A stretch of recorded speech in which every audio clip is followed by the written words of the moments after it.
Welcome back, everybody. This is a very special episode. I am going to be talking about how I designed and fabricated this necklace right here. This is my Cicada necklace, and if you follow me on social media, you probably have seen some process shots of this. And we are going to, in the very next episode, be starting a fairly long and involved tutorial about how to do underpainting, which is pretty much the showcase of this particular necklace is all of the underpainting that I did. And so I wanted to talk about how I came up with the design of this piece and how I fabricated it. And it's kind of going to be a two-part, it's going to be one part, but I'm going to kind of break it up into two segments to talk about both of those things. So anyway, let us get started. I had wanted to make a big, bold necklace for a long time, and I didn't know exactly what it was going to be, but I knew that I wanted it to be unified in its shape and have pieces that were all different organic shapes, but they fit together almost like a puzzle. And so that was kind of the idea that I went with. And so as I was looking around on the internet for inspiration, I'm always just checking out what's for sale in the Facebook marketplace, which is a guilty pleasure of mine.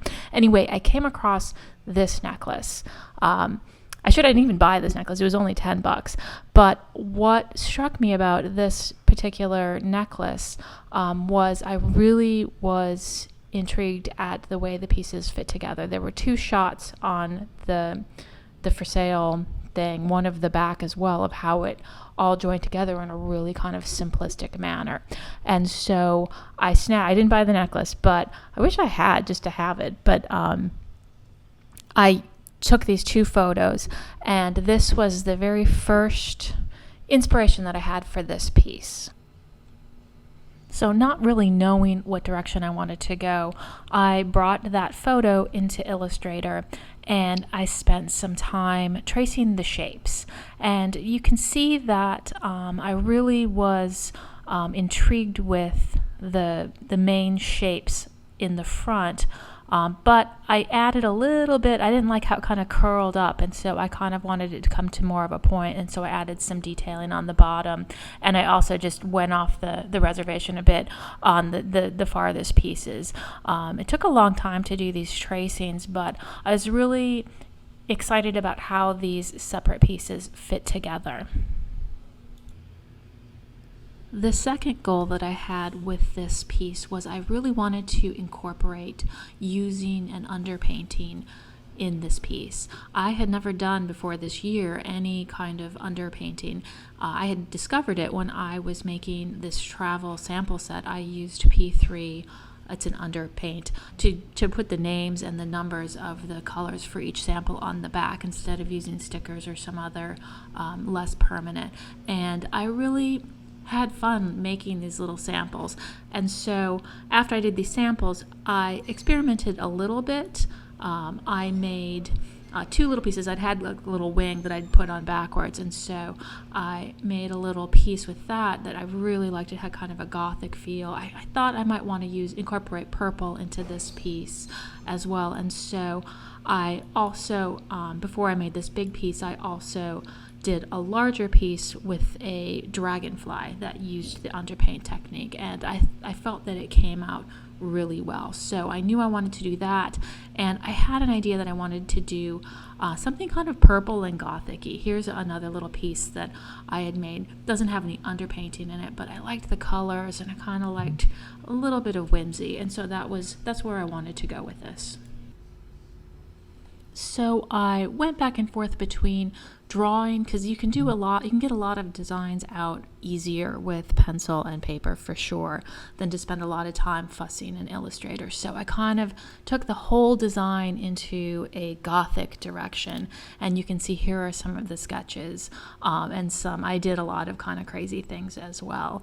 So you can see the direction I was going, but I wasn't totally thrilled with it. I didn't really feel like it. It seemed a little goofy, so I felt like I needed to go in a different direction. Well, and we all know what year this is. And so I had been giving a lot of thought to something that just had a little bit more meaning. And it is the 17th year of the cicadas coming back. And I actually remember very vividly where I was 17 years ago when they had appeared before. It was just astounding. And so I was thinking about beetles and rebirth, and I'm not going to go too deep into my thought process about the actual meaning, but I really liked the idea of the cicada in its cyclical nature, and then also its entire genus. All of the bugs in this piece are true bugs, and I like that beetles in particular and moths help break down material to kind of to create a rebirth, as it were. Anyway, that's as deep as I'm going to go with this. And so that was the direction that I pivoted towards, because I thought, no, this is something that would be really vivid and just give it a little bit more life in a way that something more gothic wasn't going to be cutting it for me. So I made the cicada the centerpiece, and I replaced the whole bottom portion, all those pieces, with a single unified, kind of the showcase of the showcase necklace is the cicada. I actually kept the two shapes, are the only, I think, original shapes from that necklace that was my inspiration piece, the two kind of floral shapes to the either side of the cicada. And I spent a lot of time figuring out what the chain was going to be made of, and ultimately decided alternating between something a little bit more abstract and little beetles all the way around. And you can see I worked on the lines, and then I switched over to really get it's just easier to do it in pen and ink, and did a bunch of color samples, and finally settled on kind of, it still has a purple, but it has pretty much every color in the rainbow, but I feel that the purple kind of grounds it. And then the final thing that I did after I had done some color pencil sketches was I went to my samples and I actually chose the colors that I was going to be using for the piece. All in all, I probably spent about several weeks working up this design. And that's one of the things that people don't necessarily understand, how much time goes into what could be a single design. It takes almost as much time to design something sometimes as it does to fabricate it. Not necessarily in the case of this piece, but I spent a good month working up the design. In my spare time, I would pull it up, think it over, mull it over, do some color things. It was a real long process, and in the end, I was pleased. There's definitely always things I would change about it, but that's for another project. So all that was left to do was make the thing. One of the things I really wanted to incorporate into this project was the use of technology to assist, because there was a lot of very intricate pieces. And so I created a cutting grid, as I usually do in Illustrator, and I sent it out and had the pieces laser cut out of 20 gauge fine silver. The next step was to fuse the top and the bottoms together of the 20 gauge to create the area that I was going to be enameling in. And if you've seen my videos, you know how much I love fusing. This was a big fusing project, so it took a while to get all these pieces, and each piece had to be individually filed because they definitely had some unique shapes. It was not an easy task to file all of those edges. The thing that I haven't really discussed yet is how I was going to connect the piece together. I really agonized over my connections. I knew I needed it to be simple. I wanted the piece to be wearable.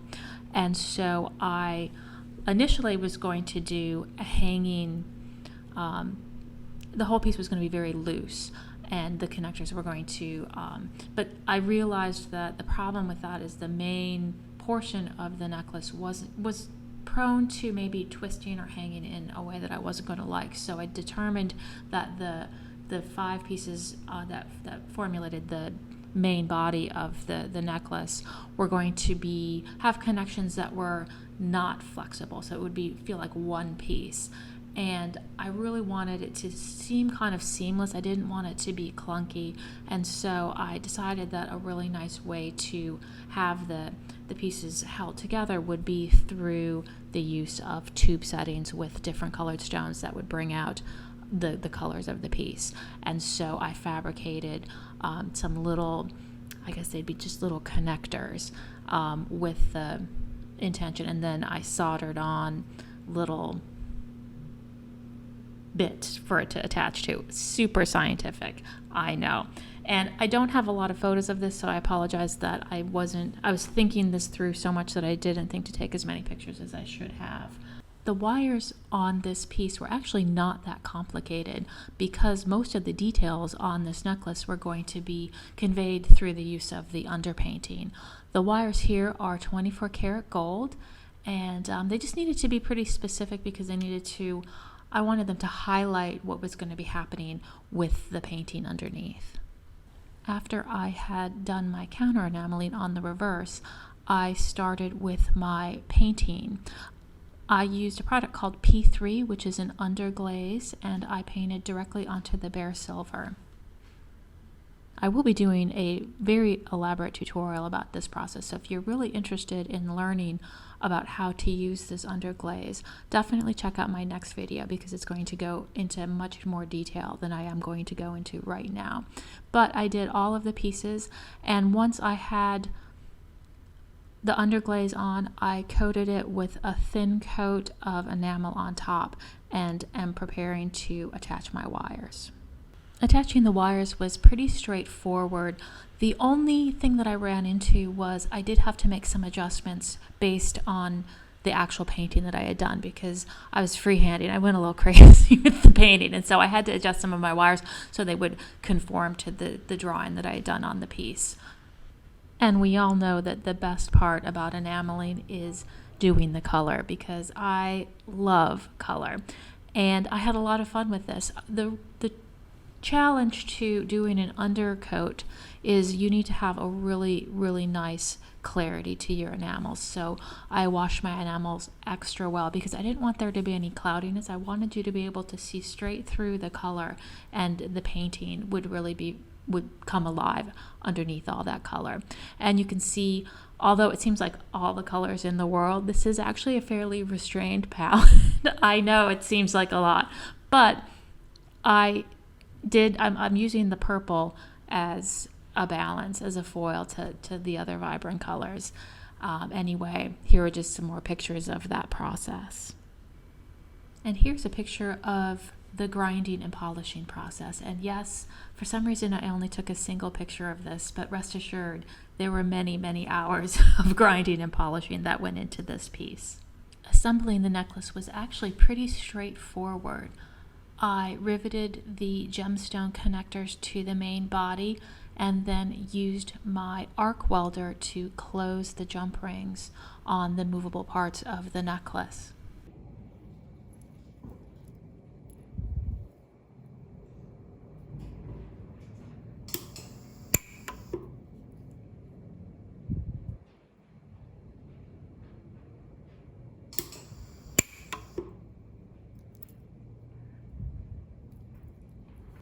And here is the finished necklace. I really enjoyed making this necklace, and I cannot wait to start on another big, interesting piece. I learned so much that I want to kind of put what I learned on this necklace towards the next project that I'm going to be working on, which hopefully I will be sharing images with you very soon. Thank you so much for supporting me and my Vimeo channel, and happy enameling, everybody. Take care.